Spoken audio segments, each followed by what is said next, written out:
මිතුරු මිතුරියන් පිරිසක් සමග දිට්වා ආධාර බෙදා දීමට ගිය දියණිය වැල්ලේ රෑන පඳුරක් අස්සෙන් මතුවුණු අපූරු පුවතක් අසන්නට ලැබෙනවා. මේ දැරියගේ අම්මා තාත්තාද අනෙක් අම්මා තාත්තලමෙන් පැවති ආපදා තත්වයෙන් සිදු වූ ව්‍යසනය දැක දැඩි කලකිරීමට පත් සිටියා. ඒ අනුව ප්‍රදේශීය තරුණ තරුණියන් සමග ආධාර බෙදා දීමට තම දියණියද යොමු වීම පිළිබඳව සුබවාදීව දෙමහල්ලෝ නිතර නිවසේ කතා කළා.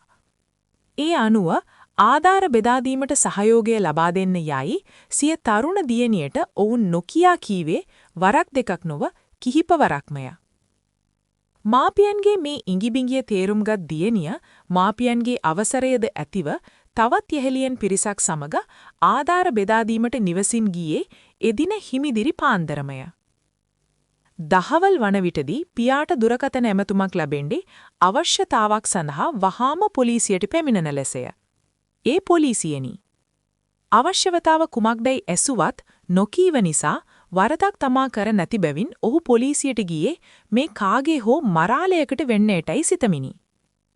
පොලිසියට ගිය ඔහුට දැකගන්නට ලැබුණේ බංකුවේ වාඩි වී සිටින තරුණ ජෝඩු කිහිපයකි. ඒ දෙස වඩාත්ම විමසිලිමත්ව බැලූ කල සිය දියණියද එහි සිටිනු දැකීමෙන් ඔහුගේ දැස් අන්දමන්ද වී ගියේය. ඒ වැරදීමක්දයි යන්න තේරුම් ගැනීමට ඔහු වඩාත්ම හොඳින් බැලූ කල එහි සිටිනුයේ සිය දියණියම බව දැකීමෙන් සිදු වූ ඇටිදේ තේරුම් ගැනීමට වැඩි වේලාවක් ගත නොවිය.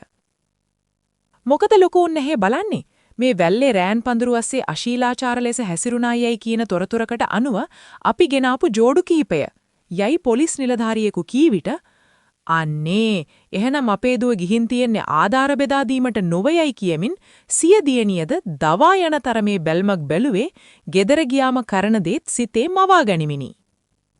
මෙවන් වීඩියෝ දිනපතා නරඹන්න විශ්ම TV YouTube චැනලය සබ්ස්ක්‍රයිබ් කරන්න.